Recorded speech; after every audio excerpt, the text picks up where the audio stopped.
What's up? Never thought I'd be back. Alright, I lied. I knew I'd be back, but y'all didn't know I'd be back, and that's half the joy of it. How have you, world, been who's been waiting on a hot beat? We're not that great of a show. We're not that big of a show. It's just me in front of a camera with microphones and talking, but you like it, and that's all that matters. Anyway, we're gonna jump right back into the swing of things. Season 2 with a hot beat, starting it off with my favorite topic of all time. But the games, there's 3 games, key games that are going on this weekend that I know everybody's got their eye on. First game off the jump, TCU, number 14 ranked TCU, going to Waco playing Baylor. It's on ESPN tonight at 8. Down at Waco. Sick 'em Bears, which is going to happen. I pray for an upset. I want an upset. Give me an upset, Baylor. I just want y'all to play. RG3, healthy. Let's go. Let's do it. I'm counting on you, boy. Counting on you. Second game of the night, well, going on Saturday night, will be number 5 Boise State versus number 19 Georgia. Man, I'm going to catch some heat for this. I don't like Boise State. I really want Georgia to knock Boise State clean off the chopping block. They're not that good. And you can argue with me all you want. Until Boise goes up against highly ranked good teams consistently and beats them, I will never consider Boise State a threat. I mean, all right, they're an upset threat. I mean, they beat Oklahoma. Who hasn't? But let's be real. No, Boise State should not be ranked 5 simply for the fact of where they are, who they've played. They consistently keep blowing it when they don't need to blow it. I'm sorry, Georgia, do your job as the SEC. Knock Boise off the pedestal, please. Third game, the one that I'm actually looking forward to. I'm gonna videotape it, TiVo it. Everything that I possibly can. Go to bar, get hammered, watch it. Number 3 Oregon versus number 4 LSU. I mean, this is really up in the air. Normally, in this situation, I'd be rooting for Oregon. I'm still not rooting for LSU. Just things aren't looking good for Oregon with the suspensions and everything like that. Plus, they lost a lot of people on defense. And LSU is just gay. That's all I'm going to say about it. Brandon Fulcher, you're out there. I hate LSU. They're not. Oregon all the way. I'm going to end it to that. Oregon all the way. Other college news, one that actually makes me happy. Texas A&M is leaving the Big 12 after the season. I'm sad. Not sad. I am actually kind of happy. Not like because, oh, they're gone, forget them, they need to be gone. I'm happy because it's the best move for A&M. One, I'm tired of hearing A&M fans and A&M complaining, oh, Big 12 caters to Texas and da da da. Nobody brings in money like Texas. 2, I'm tired. If A&M, you want more money, they're trying to say Texas is being greedy with da da da. Look, man, we can't help it if we win. Yes, we had a bad season. One bad season, and then A&M jumps top, and now A&M thinks they're worth something. You're not worth anything. You want proof that Texas is better than Texas A&M? Google the record between Texas A&M, and the Red River Rivalry. It's like 75-35. Like, it's ridiculous. Anyway, that all aside, best move is for Texas A&M to go over to the SEC. Why, you ask? Because if they go, they were complaining because they were living in the shadow of Texas. Now they get to live in the shadow of Florida, LSU, and who else is that powerhouse? Bama. What does Texas A&M honestly think that they will be able to compete with Bama, LSU, and Florida? As much as I hate LSU, LSU can take Texas A&M. It's simple as that. They're bigger, faster, stronger, better than Texas A&M.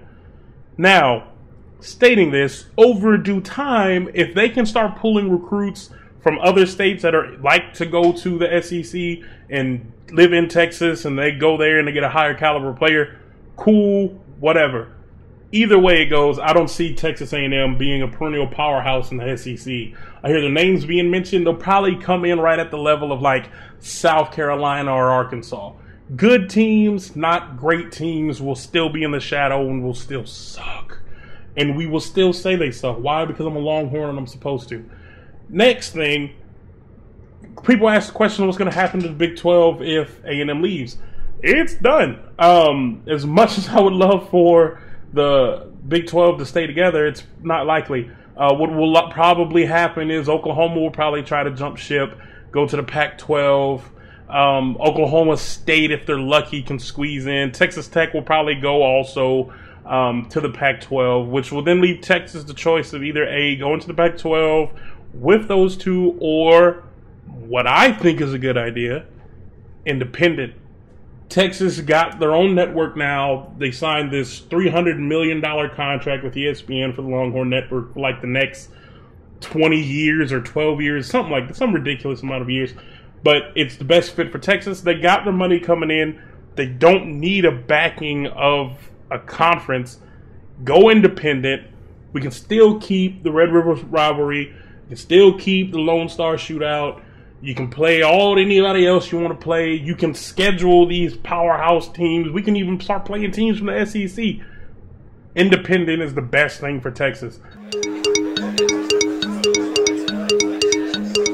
On to other things. NFL. Never thought we'd be playing NFL this year, but we are, and I love it. Just to quickly run through the good things that's going on in the NFL. You have Chris Johnson. They say Chris Johnson signed his contract, but truth be told, I think he kind of got the business because he was, and correct me if I'm wrong, he was holding out for like more money, right? Like he wanted to be the highest paid of all time.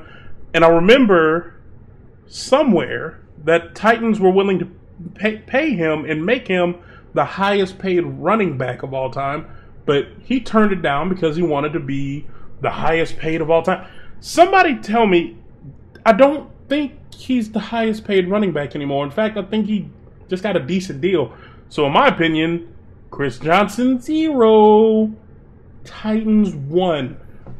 Just throwing that out there.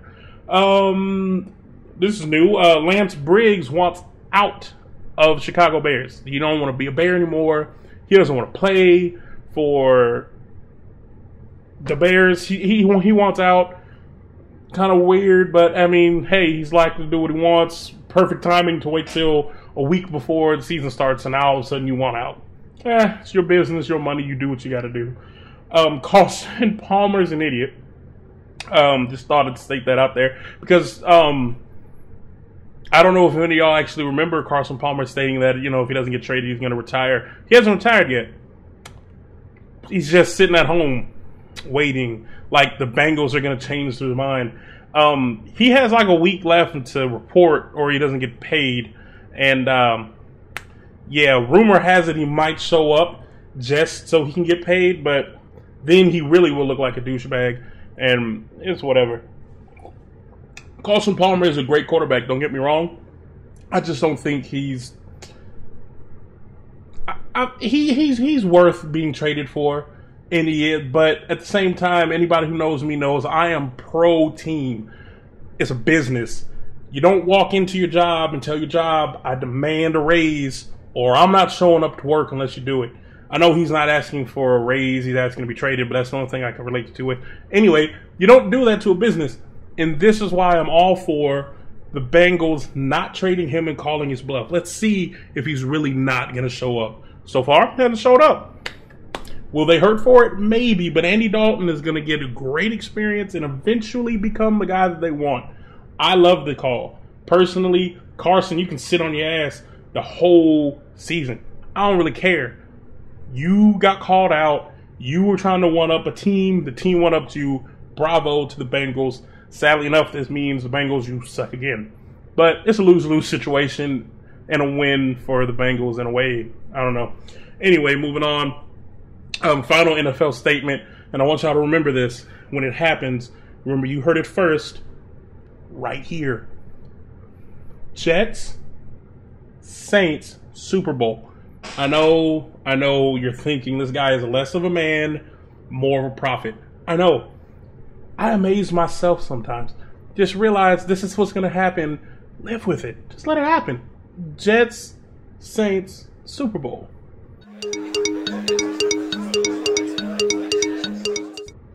This is the year for Busta Rhymes, period. Any track he's on, he destroys it. The world is waiting for Busta Rhymes' album that sounds like what he's doing to other people's tracks. He comes out with his own albums, and they're not even that great. They're okay. They're not great. But he gets on other people's tracks and destroys them. Absolutely takes the track and rips it apart.